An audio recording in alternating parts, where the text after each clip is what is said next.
Olá, meus amigos, olá, minhas amigas, estudantes para concurso público de todo o Brasil. Eu sou Paulo Lacerda, professor de AFO, estou aqui no Estúdio Aulas para passar para vocês nesse vídeo, nessa aula, vídeo, no último aulão de AFO de 2017 para vocês, Estou honrado, por ser escolhido pelo Estúdio Aulas para encerrar esses aulões de 2017, esses aulões que são super importantes. Muita gente fica desdenhando, aulão, tem muita coisa importante que você consegue aprender ou rememorar e aí você consegue lembrar na hora da prova. Uma, duas questões ali em cada aulão que você participa e é com grande prazer que eu estou aqui para te ajudar nesta e, claro, nas próximas empreitadas para concurso público. Lembrando que nós estamos em época de Réveillon, Então, champanhe para vocês, feliz ano novo, feliz 2018, muita saúde para você, para sua família e, claro, que você não desista de passar para concurso. Pessoal, estudar para concurso é muito complexo e você desistindo, não tem ninguém que possa te ajudar. Então, faz-se necessário que você persista, que você continue essa empreitada. Já já vai chegar a sua hora de você alcançar o teu sonhado cargo. E claro, no futuro, alcançar novos cargos, novos ares, novos conhecimentos. Eu tenho um grande prazer de dar aula para concurso, porque eu consigo, por meio da aula, passar para os alunos a real situação do nosso país em verdades absolutas. E aí você tem o seu discernimento para fazer todas as suas análises e, claro, seguir o seu caminho, inclusive no voto, Ano que vem, nós sabemos que é ano de eleição, então faz necessário você colocar na mesa da sua família, inclusive, informações para a gente votar sempre melhor, já que nossa disciplina está muito íntima das questões governamentais. Tudo bem, pessoal? AFO, Administração Financeira e Orçamentária. Tenho certeza que você adora essa matéria fofa. É uma fofura de matéria essa aí, Eu pergunto para vocês, pessoal, vocês estão aqui, eu estou aqui no chat, Você pode mandar perguntas para mim, inclusive, informações, elogios, mais não, estou brincando, Você pode mandar sua crítica, sobre a nossa disciplina, sobre a aula também, fica à vontade. Pode responder aí que a gente vai estar junto aqui nesses 50 minutos, uma hora, para passar as informações, inclusive muitas novidades para 2018. Estou aqui com Sandrinha Alves, o Linderval Francisco, a Cláudia Furlan. Então tem muita gente aí participando do nosso aulão, fazendo já perguntas, Então vem com a gente. Coloca também, pessoal, de onde vocês são, tá? Se vocês são de Brasília, que é a cidade que eu estou agora, e qualquer lugar do Brasil, do mundo, das galáxias, fique à vontade, tudo bem? Pessoal, administração financeira e orçamentária, A administração financeira e orçamentária cuida do orçamento governamental e das finanças do governo, passando informações e criando informações para que o governo tenha o melhor comportamento perante as finanças. O Brasil é um país ótimo para dar aula, porque variavelmente os governantes, desde a esfera mais do topo da pirâmide até mais para baixo, eles costumam fazer manobras, fazer malabarismos fiscais, por exemplo, e isso é um prato cheio para a gente dar aula, Porque são exemplos claros, evidentes do que a gente está falando em sala, claro, consolidando e massificando aquele conceito que a gente está ensinando para vocês, tudo bem? Então a nossa disciplina, ela cuida do seu dinheiro. Você tomou café da manhã hoje? Você almoçou? Você comprou aquele presentinho para agradar a sua mãe, o seu pai, os seus amigos?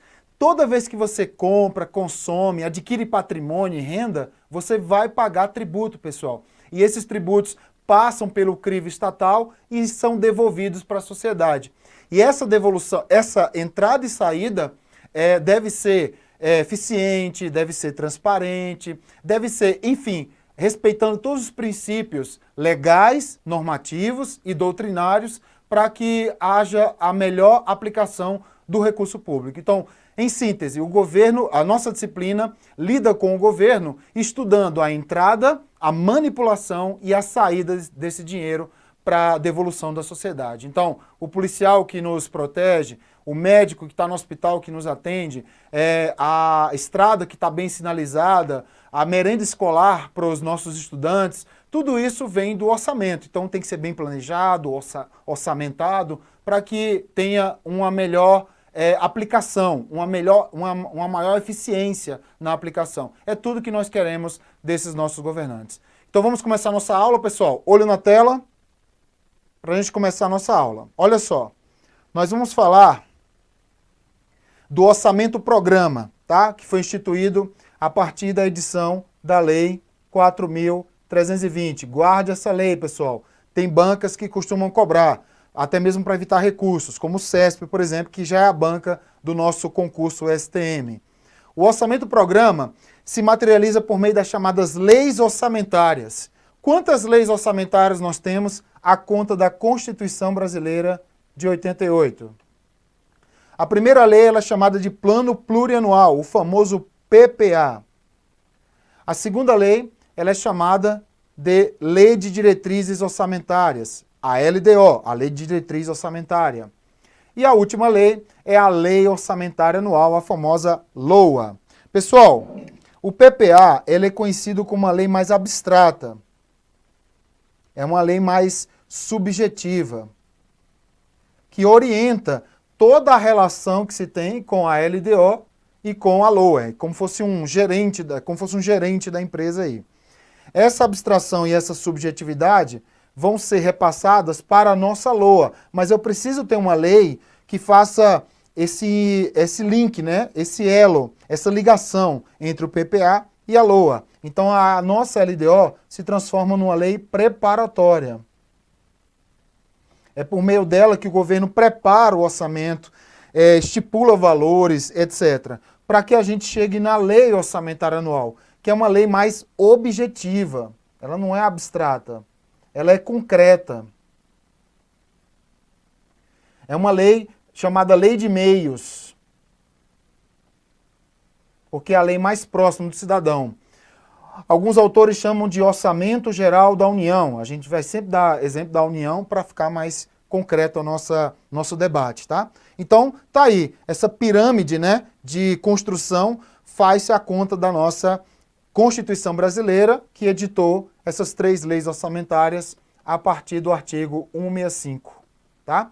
Existe uma pirâmide, pessoal, de importância. Eu costumo chamar de pirâmide de importância. É o que a gente chama de pirâmide material. É a pirâmide da matéria, do assunto, né? Sempre no topo da pirâmide, o PPA. Na área intermediária, nós temos a nossa LDO, como lei preparatória. E, por fim, a nossa LOA, que é a lei da base, a lei de meios, né, que a gente chama.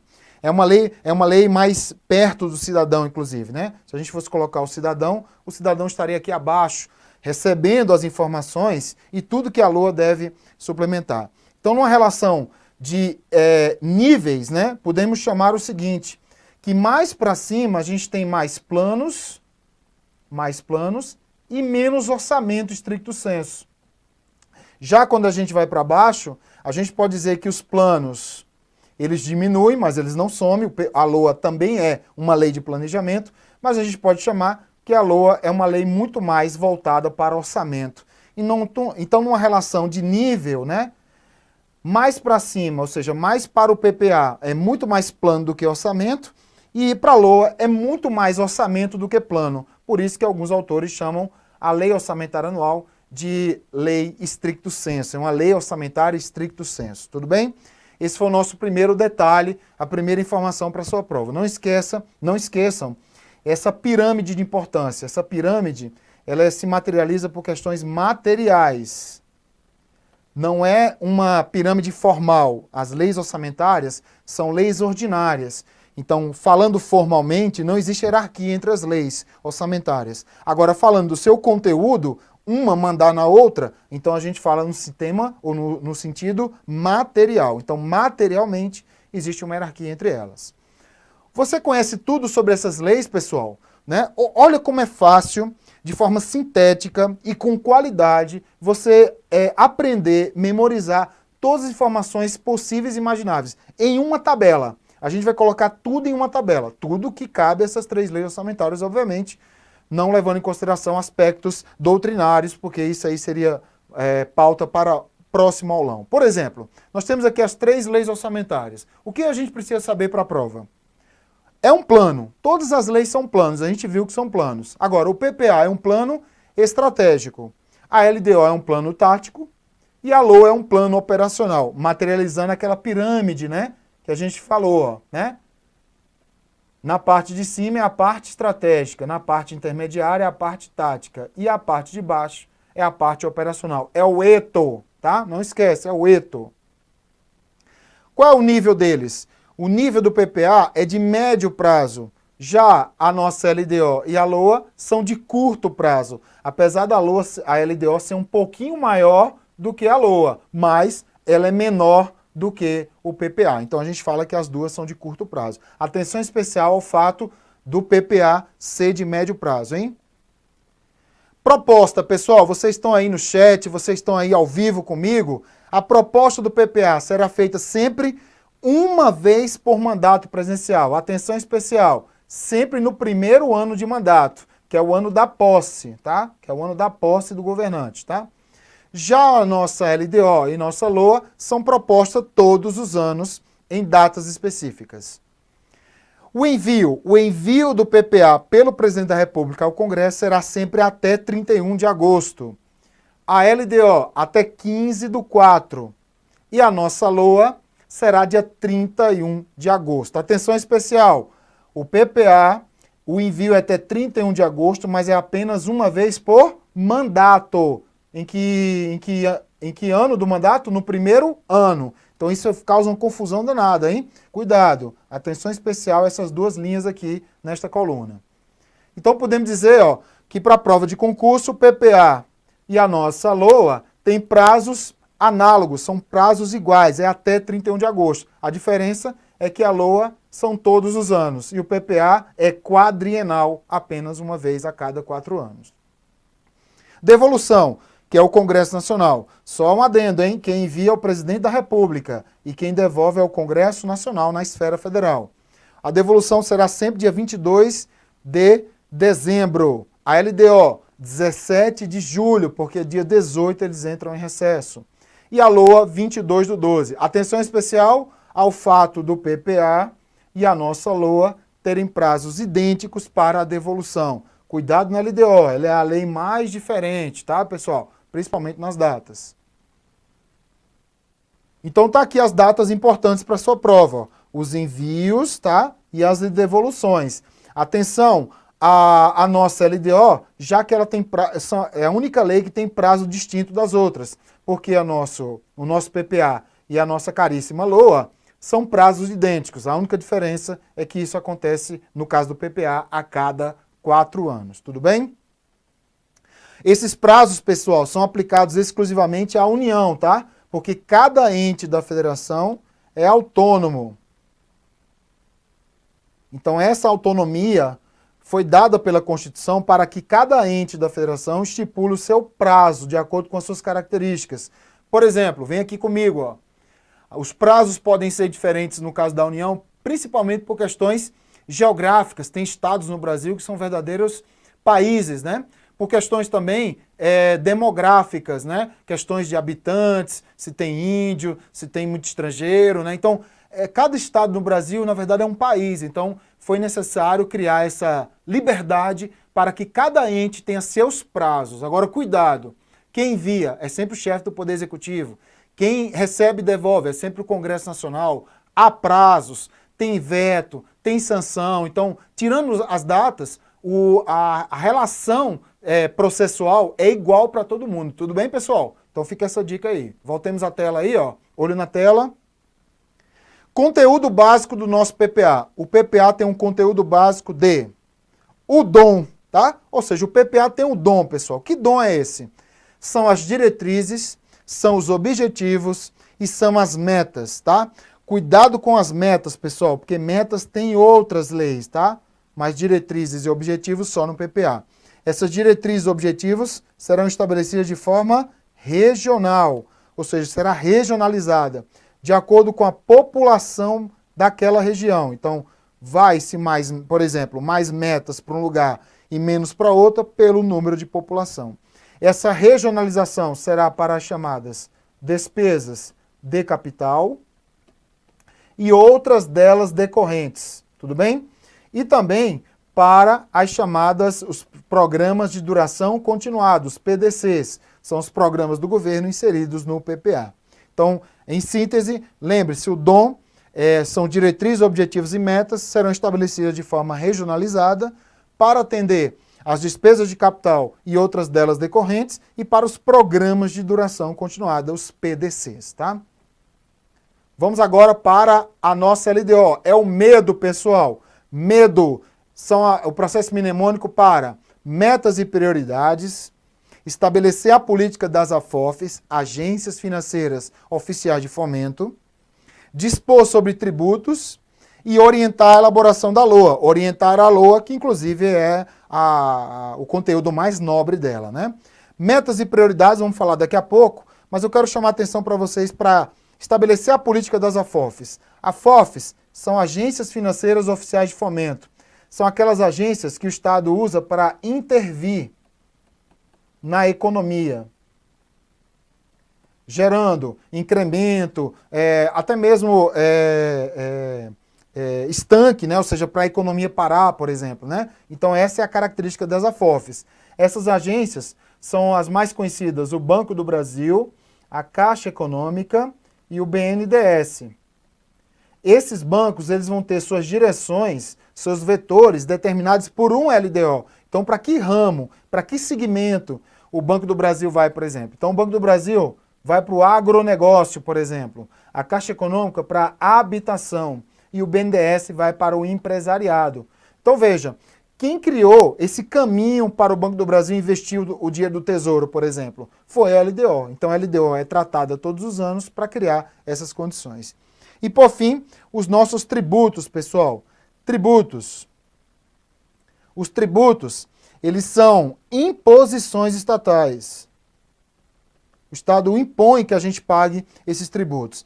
Tributos estes são divididos em impostos, os mais famosos, mas também tem as taxas e as contribuições, que para fins tributários são considerados tributos, tudo bem?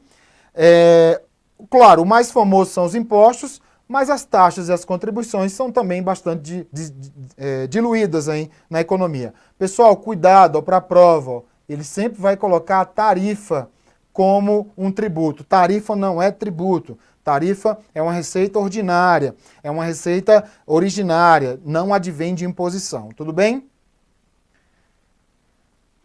Aí fica a dica para vocês aí para a prova. Ó. Quais são as metas e prioridades estabelecidas na LDO que a nossa LOA vai trazer para o exercício seguinte? Ó.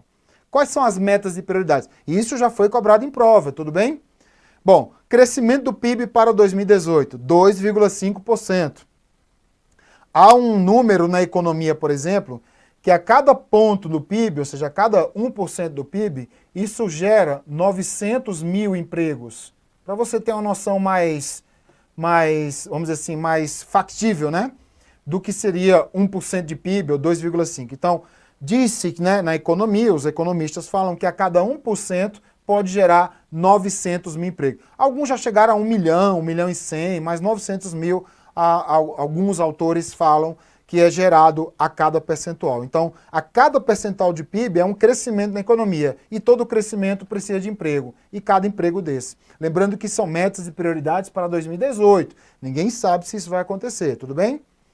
Salário mínimo, 965, tá? Mas isso espera um decreto do presidente da República. O decreto vai dizer qual o valor exato, mas a LDO fala 965.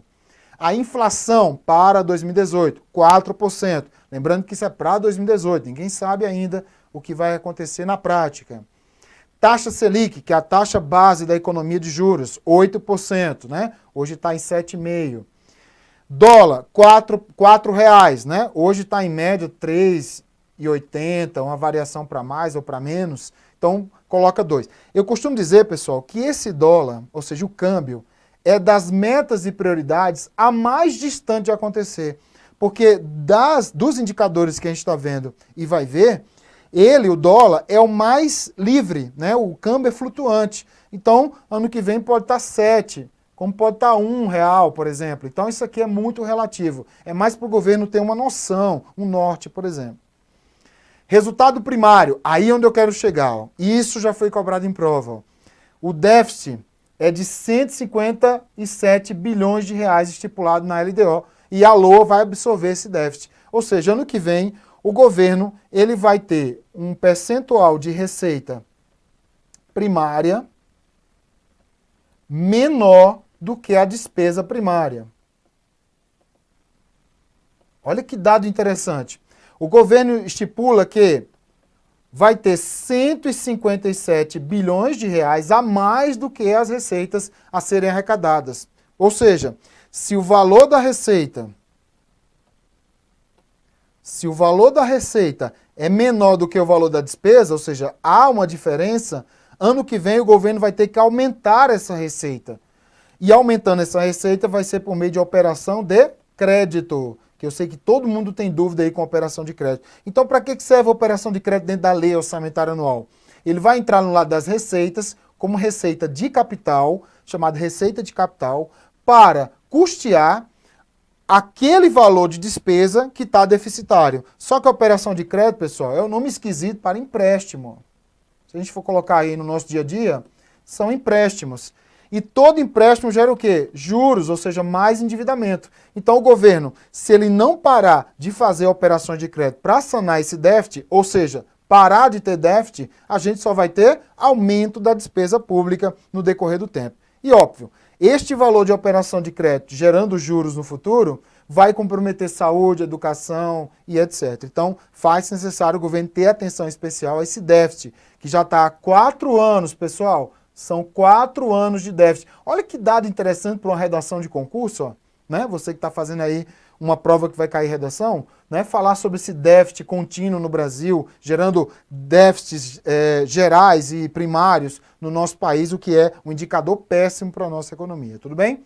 Para você aprender melhor, vamos olhar aqui como é que funciona, tá? O governo, a cada ano, estipula um resultado primário, que pode ser superavitário, que é o ideal, né? Ou deficitário, como está em 2018. 2018 já está estabelecido, será deficitário. Como é que funciona, então? Nós temos aqui uma linha que sai de zero, né? Ou seja, para cá, para a esquerda, é negativo, né? Para cá, para a direita, é positivo. Se o governo estabelecesse para cá, para a direita, isso aqui seria um superávit. Qualquer valor que ele estabelecesse para a direita aqui na LDO, tudo bem? Se o governo, por um acaso, conseguisse um superávit maior do que ele estabeleceu, que é este aqui, ó, aí estaria ok. Ou seja, ele conseguiu mais superávit do que o superávit que ele pensava que ia conseguir. Agora, se ele conseguir menos, aí ele comete crime. Olha como é importante isso para a nossa matéria. Se ele estabeleceu um superávit, por exemplo, vamos colocar o mesmo número aqui, ó, 157 bilhões. Ó. Se ele estabeleceu um superávit de 157 bilhões e conseguiu mais do que isso, ok. Se conseguiu menos que isso, é crime. Então, é por isso que é importante estabelecer o superávit ou déficit, que a gente vai ver daqui a pouco, e alcançá-lo. Não fazer malabarismos fiscais, por exemplo. Tudo bem? Muitas das vezes, para não cometer crime, o que o governante faz? Ele manda uma lei ao Congresso, cria uma nova meta, né, superavitária nesse caso, para não cometer crime. Ó. Então, em vez de ele conseguir este superávit, ele diminui o superávit, no caso, para não cometer crime. Da mesma coisa é o outro lado. Ó. Então, o governo estabeleceu aqui um déficit de 157 bilhões, que é o que está na realidade agora. Se ele conseguir menos que isso, é ok. Olha como a matemática é engraçada aqui agora, né? Ó, ela casa certinho. Ó. No caso do superávit, que é positivo, ó, mais é que é ok. No caso do negativo, né, é menos que é ok. Ou seja, se ele conseguir menos déficit, é o melhor ainda. Menos déficit, menos despesa ou mais receita. O problema é se ele tiver mais déficit, ou seja, ele comete crime, porque ele infringiu o resultado primário, isso é atentar contra as leis orçamentárias. Então o que é que ele faz muitas das vezes?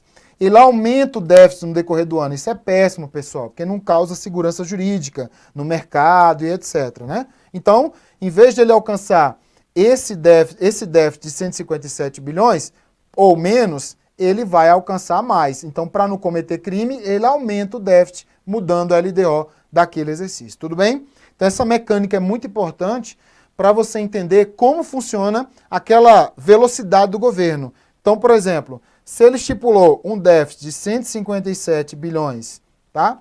E ele fez uma economia pesada mesmo, e conseguiu menos déficit, significa que neste ano, até nos próximos, ele pode aumentar a despesa. Um exemplo, tá? Agora, se ele conseguiu mais déficit, ou seja, pior ainda, né? O esforço na economia não foi tão importante, então ele tende a diminuir a despesa. Ó. Ele tende a diminuir a despesa. Ou seja, menos concurso público, menos obras, enfim, o governo vai ter que restringir a aplicação do recurso público. Então é muito importante você, até como cidadão, conhecer essa mecânica para você, na hora até do voto, você ter noção de quem você vai votar. Tudo bem? Beleza! Voltemos aqui à nossa tabelinha. Tá vendo como essa tabelinha é muito legal, muito bacana para você aprender? Agora vamos lá para o conteúdo da LOA, pessoal, que é o FIS. O que é o FIS? FIS, processo mnemônico para representar o orçamento fiscal, o orçamento de investimento e o orçamento da Seguridade Social. Esses três orçamentos, quando se encontram na LOA, a gente chama princípio da unidade, ou, para muitos autores, totalidade. Atenção à totalidade. Ó. O CESP gosta muito de usar a palavra totalidade, que para fins de prova é sinônimo de unidade. Tudo bem? Vamos conhecer como é que funciona esse orçamento, pessoal? Para 2018, está estipulado o quê? Ó? Uma LOA no valor de 3,6 trilhões de reais. Eu falei 3,6 trilhões de reais. É muito dinheiro. Dá para comprar presente para a família? Dá, não dá não? Esses 3,6 trilhões de reais serão distribuídos em três orçamentos. Quais sejam? O orçamento fiscal, o orçamento da Seguridade Social e o orçamento de investimento. É o famoso FIS. Tá? O FIS é a distribuição desses 3,6 trilhões. Aí você vai dizer assim, qual o valor para cada um? Importantíssimo. Para o orçamento fiscal, nós temos 2,8 trilhões. Tudo bem? Esses valores já caíram em prova, hein, pessoal? Lembrando que essa LOA aqui, ó, é a LOA 2018 já, hein, que já foi aprovada. Já está na mão do presidente para sanção ou veto, tudo bem? O orçamento de Seguridade Social, ele tem um valor de receita de 667 bilhões, tá? E de despesa, um valor de 997 bilhões. Vocês vão já saber de onde vem esse valor para suplementar esse déficit do orçamento da Seguridade Social. Mas antes, vamos lá no orçamento fiscal, pessoal.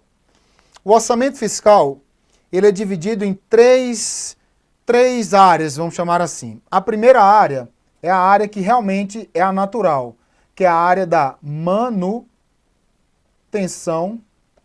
da máquina pública. A máquina pública vai ser mantida, né? O dinheiro vai ser aplicado na manutenção dessa máquina pública. Por exemplo, educação, a educação. Por exemplo, defesa nacional, exército, marinha, aeronáutica. Por exemplo, regulação. Por exemplo, manter a justiça brasileira, inclusive vocês, servidores, daqui a pouco, né?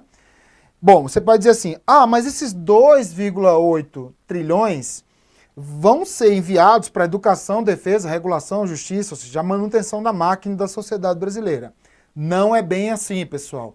Há um desvio, há um malabarismo, há uma manobra dentro desse valor para custear duas coisas que não deveriam existir, ou, se existissem, deveriam ser mais amenizadas. Olha só, deste valor da manutenção da máquina, nós temos um valor de 1,7 trilhão para aplicação direta na manutenção da máquina, com adendo que eu vou falar já. Ou seja, esse valor vai ser menor ainda. Então, peraí, Paulo Lacerda, são 2,8 trilhões para o orçamento fiscal. Deste valor, só 1,7 vai para a manutenção da máquina? Sim. Por quê? Outro valor vai para o refinanciamento da dívida pública,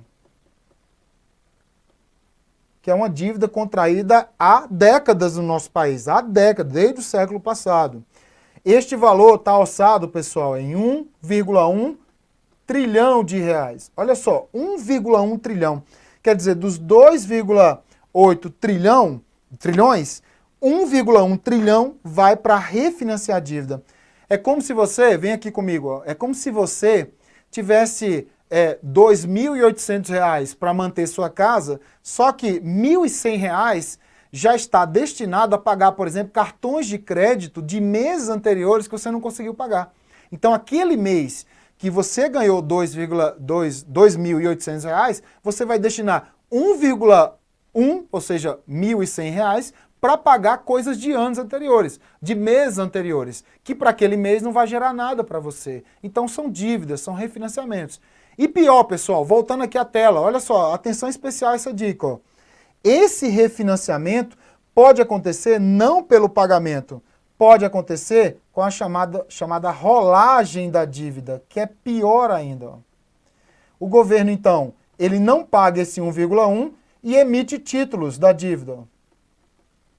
Emite títulos. Esses títulos vão ser revendidos àqueles credores que vão exigir no futuro mais o quê? Mais juros, mais dinheiro, etc. Isso aqui, pessoal, inclusive o valor caiu na prova do STJ. Como você está fazendo prova para o STM, ó, tá ali no mesmo nível. Ó. Qual era um dos valores estipulados no orçamento fiscal? Era para refinanciar a dívida, que na época que caiu, que foi 2015, estava em 946 bilhões. De 2015 para cá, subimos aí alguns bilhões de reais, tudo bem? E vem agora a cereja do nosso bolo aqui, ó, que é justamente sanar o déficit da Seguridade Social. Então, o déficit da Seguridade Social é o outro motivo, ó, sanar o déficit da Seguridade Social, ou seja, 290 bilhões que deveriam ir para educação, defesa, regulação e justiça serão desviados, tudo dentro da lei, tá, pessoal? O desvio não é no sentido pejorativo. Serão desviados para cobrir o déficit da Seguridade Social. Então, esses 290 bilhões vão entrar como receita, mas não é uma receita nova dos contribuintes. É um desvio do orçamento fiscal para manter a Seguridade. Aí, nós vamos ter os 3 orçamentos da Seguridade Social sanados. Mas isso é um malabarismo. Ó, isso aqui não é nem uma pedalada fiscal, pessoal. Isso aqui é um bicicletário, para você ter ideia. Tirar o dinheiro do orçamento fiscal para sanar alguma coisa não serve de nada, né? Porque, na verdade, eu estou tirando da educação, por exemplo. Ó, o dinheiro que deveria ir para a educação, bolsa de estudo, universidades, por exemplo. Tudo bem? Vamos então agora à Seguridade Social, que aprendemos que é deficitária. O orçamento da Seguridade Social é dividido em previdência. O segundo, assistência. O exemplo de previdência são os famosos aposentados, né? Assistência, por exemplo, nós temos o Bolsa Família. E os dois são sociais, tá? Então, é previdência social, assistência social. E, claro, o orçamento da saúde, que é o orçamento do SUS, né? O Sistema Único de Saúde, tá? Então, olha só para a sua prova de concurso. O déficit que é coberto pelo orçamento fiscal aqui não é o da Previdência stricto sensu, e sim da Seguridade Social inteira, que engloba Previdência, Assistência e Saúde. Ou seja, quando o orçamento ele é montado, não tem como cravar que a Previdência será deficitária. Por exemplo, esse déficit pode vir apenas da saúde, né? É muito raro isso, obviamente, mas pode vir. Então, atenção. Se você quiser citar numa prova, por exemplo, o déficit é da Seguridade Social e não da Previdência Social como um todo. Tudo bem, pessoal? Beleza. E, por fim, o orçamento de investimentos, que é o orçamento das chamadas empresas independentes. São as empresas independentes do Estado. São aquelas empresas às quais a União detém a maioria do capital social com direito a voto, seja direto ou diretamente, como, por exemplo, o Banco do Brasil, a Petrobras, a Caixa Econômica, os Correios,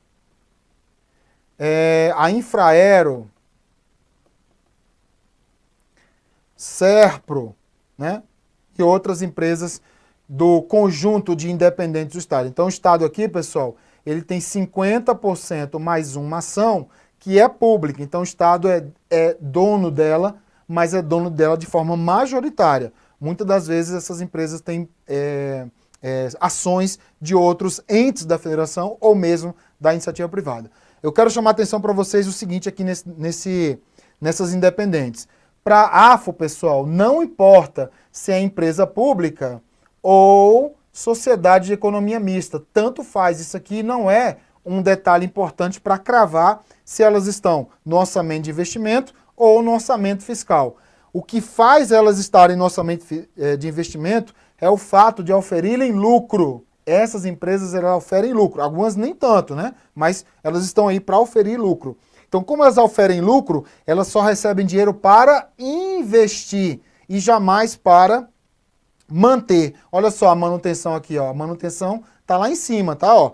Então, quando falo em investir, eu sempre dou 3 exemplos clássicos para a prova. Primeiro são as obras, tá?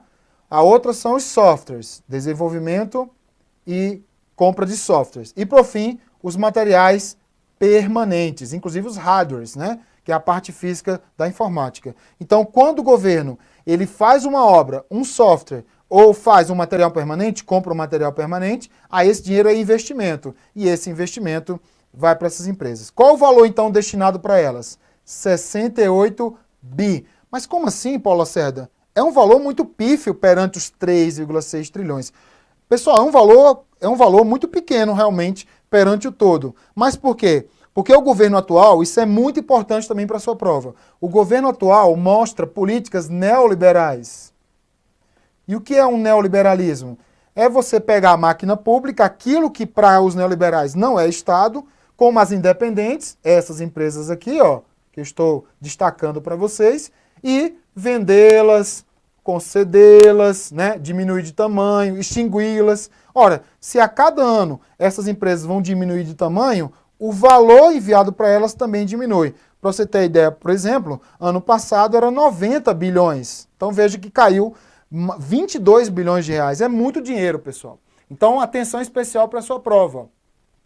Essas empresas, a partir do momento que as empresas estatais independentes têm a redução de tamanho por vendas, privatizações, concessões, o Estado destina menos recursos para ela. Então, a política, pelo número enviado para essas empresas, fica cravado que a política do atual governo é uma política neoliberal, um termo bastante usado, inclusive lá na administração pública. Você está estudando administração pública, o neoliberalismo foi instituído no Brasil na década de 90, tudo bem? Voltemos ao texto.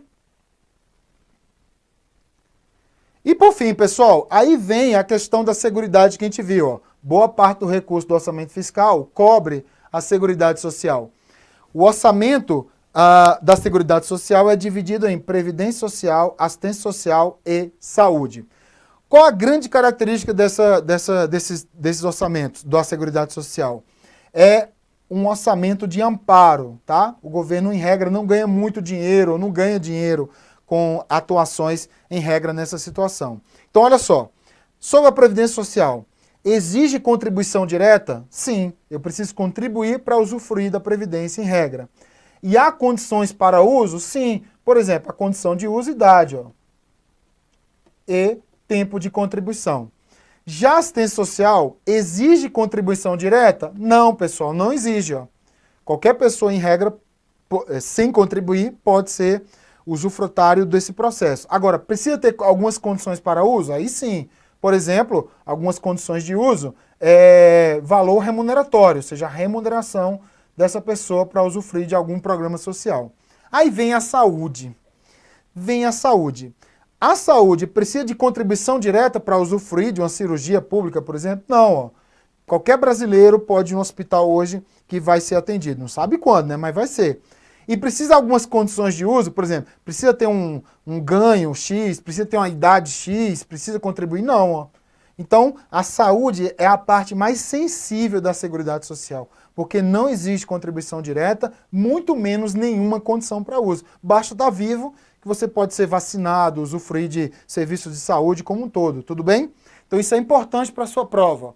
Dos 3 orçamentos da Seguridade Social, apenas a saúde não exige nem condições para uso e muito menos contribuição direta.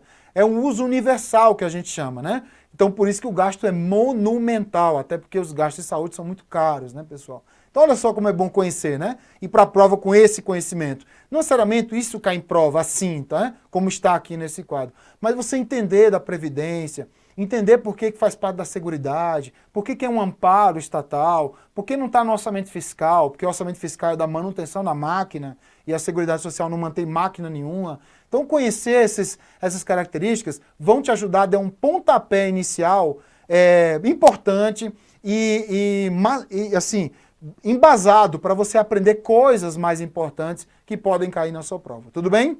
Voltemos à tela, não terminamos ainda não, vamos lá. Continuando. A Emenda Constitucional número 95 de 2016 criou um novo regime fiscal do nosso país. Para quem? O teto para as despesas primárias. Essa emenda, olha, vai frequentar muitos concursos públicos daqui para frente, hein? Primárias são despesas correntes, salvo juros. Então, o que são despesas primárias? São todas as despesas correntes do Estado, salvo aquelas despesas consideradas como juros, até porque o resultado primário é para pagá-los, tá? Vamos lá, pessoal, como é que funciona a Emenda Constitucional 95 para sua prova? Olha só que dica importante, que dica maneira, marota para sua prova. Nós temos aqui o exercício X1, no exercício X1 encerrado, vamos ter o exercício X2 com a LOA em aprovação, esse exercício é encerrado, e temos o exercício X3 com as despesas primárias, mais a inflação do período, encerrando este ano. Aí cai na prova assim, ó. Qual o valor das despesas primárias, já que elas estão sob a égide dessa emenda? O valor da LOA do ano anterior será estipulado com base na despesa primária executada nesse exercício. Ou seja, qual o valor dessa despesa primária do exercício X3? Ela será igual ao do ano imediatamente anterior. Olha só. Então, se a despesa primária daqui foi no valor de R$100, pessoal, este valor que vai ser gasto em X3. Ou seja, o governo criou um regime no qual o valor das despesas primárias será igual ao do ano anterior. Mas você pensa assim, isso não vai crescer nada, não vai ter um acréscimo de nada? Aí onde entra o valor da inflação, lembrando que é um percentual. O valor da inflação, pessoal, é o único indicador que vai acrescentar algo. Ou seja, o valor da inflação é o valor que acrescentará aquilo da despesa primária. Ou seja, vamos imaginar que a inflação foi de 4%, tá? No período que eu vou falar para vocês daqui a pouco. Olha, presta atenção, porque esse mapa aqui, ele é de suma importância para você entender essa emenda, que já está frequentando provas de concurso, né? Bom, se o valor é de R$100 aqui, ó, o valor da despesa primária de X2 vai ser igual ao de X3. Eu vou acrescer o quê? Eu vou acrescer R$4, né? 4% de R$100. Então, o valor da despesa primária para X3, dentro da lei orçamentária anual, será de R$104. Vamos apagar aqui, muito zero. R$104, ó. Então, lembre-se, o indicador que acresce o valor à despesa primária do ano anterior será a inflação do período. E essa inflação, pessoal, será medida em que período? Olha só como você tem que memorizar isso, ó. O período de apuração dessa inflação, que eu coloquei como sistema hipotético aqui, ó, 4%, vai de julho de um ano, no caso X1, a junho de X2, ó, a junho de X2.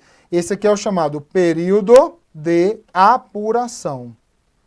E essa inflação, pessoal, será medida pelo IPCA, que é o Índice de Preço ao Consumidor Amplo, que é um índice medido pelo IBGE. Atenção, ó, IBGE, IPCA, período de apuração, que vai ser usado nesta LOA aqui, ó, para o exercício seguinte, ou seja, que vai crescer esse exercício.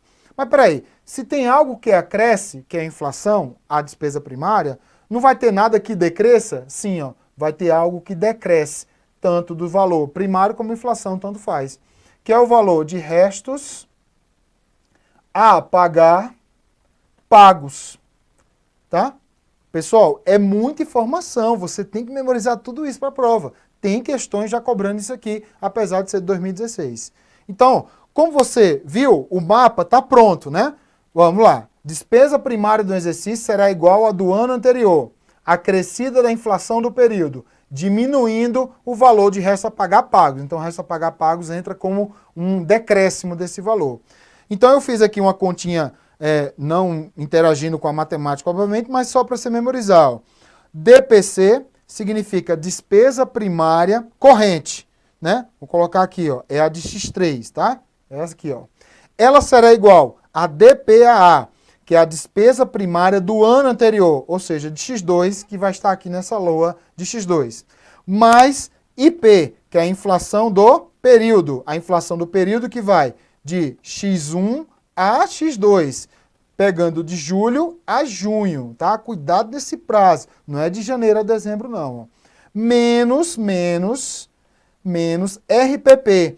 RPP que são os restos a pagar pagos, que foram inscritos em X2, mas são de X3. Ó. Eles vão ser pagos em X3, mas foram inscritos no ano anterior. Lembre-se, restos a pagar serão inscritos sempre no ano anterior, mas isso será ponta para o nosso próximo aulão, obviamente, restos a pagar. Tudo bem? Então tá aqui, ó, montadinho para vocês, tudo que você precisa para lembrar sobre esse regime fiscal, que é uma das coisas mais notórias no mundo, tá, gente? No mundo não tem nada igual. Nenhum ministro da Fazenda mundial editou algo parecido com esse teto dos gastos primários, tudo bem?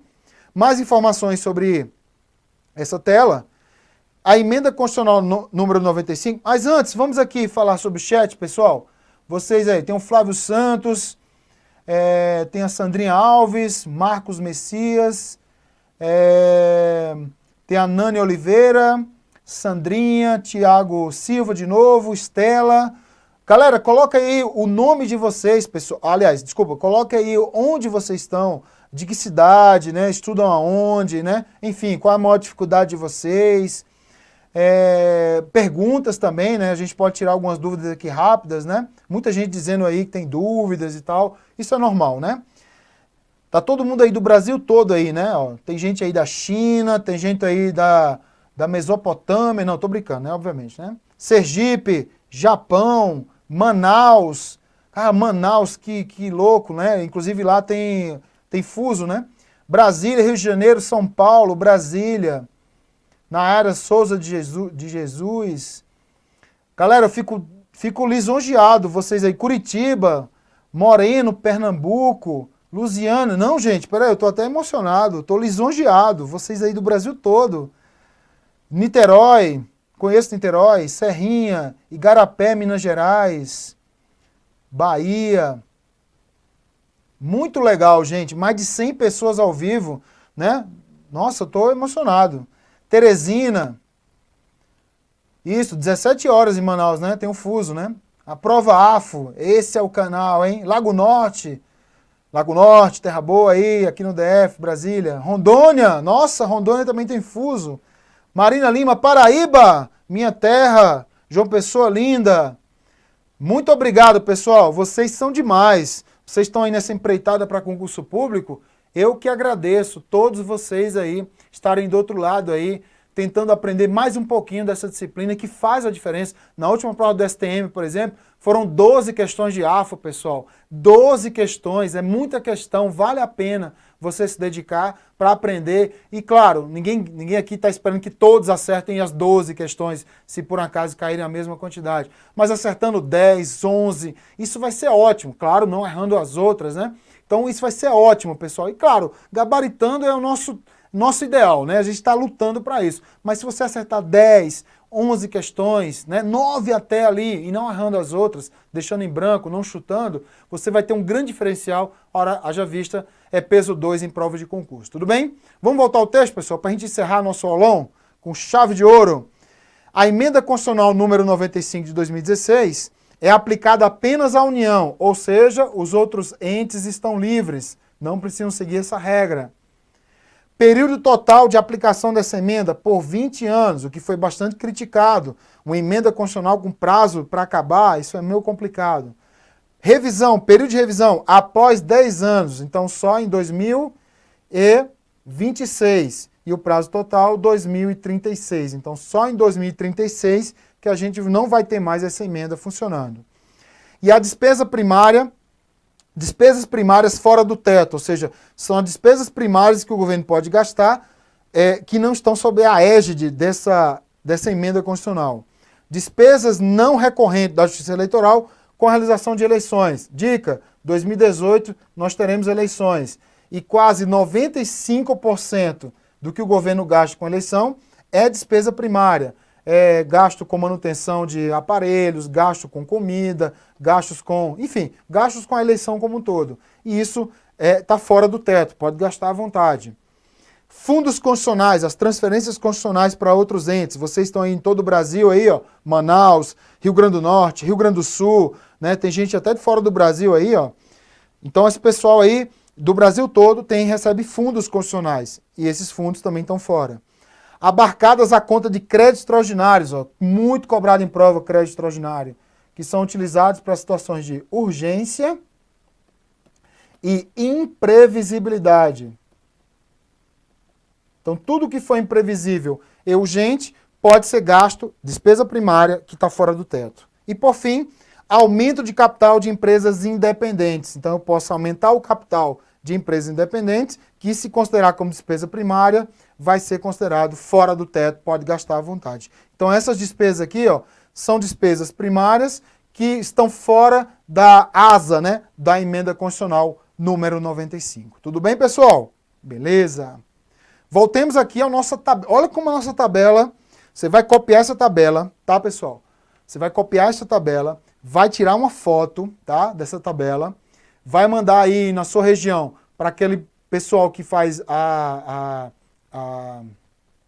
faz tanto tempo, né, que eu até esqueci o nome hoje é tudo digital, né, tudo online, tudo smartphone, né, você vai fazer vamos dizer assim, vai transformar a foto, né, em foto física, né, então você vai fazer a transformação dessa foto digital em foto física e vai mandar fazer um pôster, colocar no seu quarto para você acordar de manhã e já ver isso aí. Entendeu? Antes de escovar os dentes, você já vai e já vê essa tabelinha para você memorizar a nossa matéria. Olha só de novo, olha na tela para você ver. Ó. Olha na tela. A vigência do PPA, 4 anos. Vigência do PPA, ele vai do segundo ano de mandato daquele mandatário, que é o ano seguinte ao da proposta, que é o dia 1º de janeiro, até o primeiro ano do sucessor, que é o dia 31/12. Então ele vai do segundo ano de mandato até o primeiro ano do sucessor dele, tudo bem? No caso da LDO, pessoal, ela tem no mínimo 12 meses. Então ela pode ter 13 meses, pode ter 14 meses, 15 meses. Então uma coisa que aqui você não precisa se preocupar, tá, gente? Isso aqui não cai em prova, é muito difícil, é muito raro cair isso em prova, tá? E no caso da LOA, é um ano civil. O FIS, que é o conteúdo da lei, funciona por um ano civil. Ano civil esse que é igual ao exercício financeiro, está na lei 4.320 de 64. Muito legal. Olha aí a nossa tabelinha já montadinha, com nossos intervalos, né? Para a gente falar uma coisa a mais, mas a tabela é essa. Essa tabela, tira foto, manda para a empresa aí da sua cidade, para revelar, veio a palavra agora, revelar, e faz um pôster, pessoal, e coloca na parede do seu quarto, entendeu? Na hora que você acordar, você já vê que aí você não vai ter a chance de errar em prova de concurso, tudo bem? Vamos então ao treino, pessoal? Olha só. O projeto de lei do PPA da União deve ser encaminhado até 4 meses antes do encerramento do primeiro exercício financeiro de cada mandato do chefe do Poder Executivo, ou seja, até 31 de agosto. para a sanção, ou seja, devolvido para a sanção até o encerramento da sessão legislativa, que é até 22/12. Esse prazo não é obrigatório para os demais entes da federação. Resposta correta. Lembre-se, os prazos de envio e devolução são obrigatórios apenas para a União, pessoal. Os outros entes, eles têm autonomia de determinar quais são os seus prazos. 2. A LDO compreende o orçamento fiscal, o orçamento da Seguridade Social e o orçamento de investimento das empresas com capital inicial pertencentes à União, ou seja, direta ou indiretamente. Mas a questão está certa? Não, pessoal, não é a LDO que tem os 3 orçamentos dentro dele, e sim a nossa LOA. Então a LDO está falsa. Isso aqui foi de graça, né? Só com esse aulão aí você já consegue responder essa questão. O orçamento-programa apresenta uma classificação funcional programática, em que as despesas são divididas do maior para o menor grau de agregação em função, programa, subprograma, projeto e atividade. Aqui vai uma dica super esperta para a sua prova. A LOA, ela é dividida por esfera, que é o FIS, tá? É o FIS. Essa esfera será dividida em institucional. A institucional será dividida em funcional. A funcional será dividida em programática. E a programática será dividida em econômica, tá? A funcional e programática é aquelas que são exigidas no orçamento programa. Só que tem um erro, porque função, tudo bem, não discriminou, mas programa, ele falou que era dividido em subprograma, projeto, atividade. Não, programa, ele é dividido em projeto, atividade e operações especiais. Lembrando que operações especiais não se encontram no PPA, e sim só na LOA, tá? Então, programa, não existe subprograma, pessoal. Então, a resposta está falsa no subprograma por conta desse... Está falsa por conta do subprograma. Quarta questão. O orçamento é popularmente chamado de lei de meios, né? Porque seu objetivo principal é discriminar em sua tabela e anexos quais os meios que o governo deve utilizar para atingir seus fins. Pessoal, isso aqui está falso, pessoal. O objetivo principal central da LOA é dizer quais são os meios? Não, esses meios é chamado orçamento tradicional. O orçamento tradicional busca os meios. Não é mais meios, e sim os fins, que é o nosso orçamento-programa. Então, o objetivo central é discriminar em suas tabelas e anexos os fins. Os meios são irrelevantes. Eu quero os fins, ou seja, o resultado, o impacto do que vai ser feito, tá? O grau de mudança no chamado status quo, que é o estado atual das coisas. Então, os meios se tornam irrelevantes. Por isso que a resposta é falsa, pessoal. Olha a questão que eu falei para vocês, ó. Essa questão é de 2017, ó, novinha em folha do CESP. Só que ela é de alternativa, mas é CESP. A PEC 55, opa, aqui um erro do CESP, ó, não é 55, é 95, tá, gente? Que limita por 20 anos os gastos públicos, foi aprovada pelos senadores e promulgado pelo Congresso Nacional, porque a emenda não tem sanção ou veto, tá, gente? De acordo com seu texto, o teto para 2017, primeiro ano de vigência da emenda, será definido com base na despesa primária paga em 2016, certo? Incluindo os restos a pagar. Cuidado no incluindo, ó, dá a entender que é somando, é incluindo no sentido de diminuir, pessoal, tá? Com a correção de 7,2, lembrando que isso já foi, tá? Porque nós estamos já para 2018. Correspondente à inflação prevista para 2016. A partir de 2018, os gastos federais só poderão aumentar de acordo com a inflação acumulada conforme Índice Nacional de Preço ao Consumidor Amplo, que é o IPCA, medido pelo IBGE. O regime valerá para os orçamentos fiscal e seguridade social e para todos os órgãos e poderes da República. Faltou ele falar aqui que é da União. Então veja até que o CESP ele está, né, patinando em algumas coisas, né? Internet com adaptações. Com relação às funções do orçamento público e a sua evolução ao longo do tempo, a emenda constitucional número 95, lembrando que isso aqui foi um erro do CESP, tá? É 95 para sua prova, cumpre finalidade essencialmente de planejar, controle político, um controle econômico ou controle do desempenho, pessoal? Claro que a resposta é o controle econômico. É o que a gente chama de neoliberalismo, que é aquilo que defende as contas públicas à frente da questão social. Ou seja, mais vale ter as contas públicas em dia, no azul, do que ter a questão social sanada ou mesmo amparada, por exemplo. Então, o neoliberalismo tem como grande característica o aprimoramento e a preocupação com as contas do governo. Criando um teto, ele vai se preocupar menos, porque quem infringir o teto vai cometer um crime por 20 anos, pessoal. Então, a resposta certa é um controle econômico. Tudo bem? Então, assim, pessoal, com muita dor no coração, que eu queria ficar aqui muito mais tempo ajudando vocês nessa empreitada, mas eu tenho certeza que eu ajudei um pouquinho, mas ajudei vocês nessa empreitada para concurso público, por meio desse aulão, nossa disciplina, que é muito importante para a sua prova, ocupa bastante espaço, né, no edital aí, tanto para analista como para técnico, então eu fico feliz em ajudar vocês aqui praticamente nesse fim de ano, né, nesse último aulão do ano aqui do Grupo Estúdio Aulas, e avisando para vocês que ano que vem eu estarei de volta literalmente ao Estúdio Aulas, gravando cursos atualizadíssimos, com a novidade de PDF, então vocês vão ter a aula, mais o PDF, que o PDF ajuda demais a complementar a aula teórica online. Então nós vamos ter LRF, nós vamos ter AFO, nós vamos ter Administração Pública, Administração de Materiais, tanto teoria como exercício, e mais o PDF, que é para você ter acesso aí no material,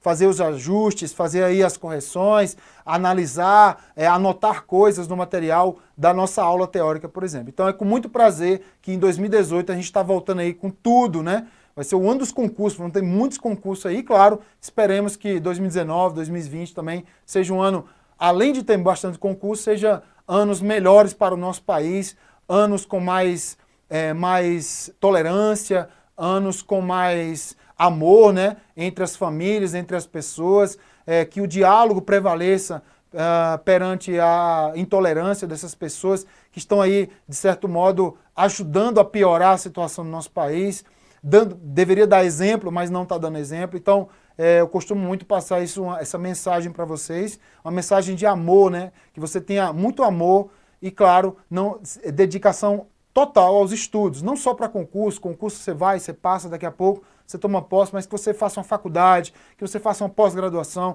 porque cada vez que você estuda, cada vez que você lê um livro, cada vez que você entra na faculdade, cada vez que você faz um trabalho acadêmico, isso melhora o nosso país. Cada estudante estudando de verdade mesmo é uma melhora para o nosso país. Então o estudo é o segredo para melhorar o nosso país, né? Fora da educação, não há salvação. Então, para vocês, pessoal, um champanhe aí, que eu comprei por 5 mil reais, ó, só para vocês. Ó. Olha o preço desse champanhe, 5 mil reais, especial para você. Claro que não foi esse preço, né, pessoal? Foi 4 mil reais, né? Não, tô zoando, né? Então, para vocês, pessoal, opa! Foi demais, né? Para vocês aí, ó, quase que eu estourei o estúdio inteiro, né? Mas valeu, né? A surpresa aí do champanhe para vocês, comemorando 2018, com todo o amor, todo o carinho, para vocês de todo o Brasil. Fiquei muito feliz em participar dessa sua empreitada. Espero que em 2018 eu ajude mais ainda nessa sua empreitada e aí você consiga ter o seu almejado concurso público. Tudo bem, pessoal? Desejo um 2018 cheio de saúde, felicidades, desejo muita sorte, muita perseverança também para você passar nestes e em outros concursos aí. Tudo bem, pessoal? Então fico por aqui, desejo tudo de bom para você em 2018 e espero revê-los nos nossos cursos aqui no Estúdio Aulas. Eu e o Grupo Estúdio Aulas desejamos tudo de bom para vocês. Até 2018!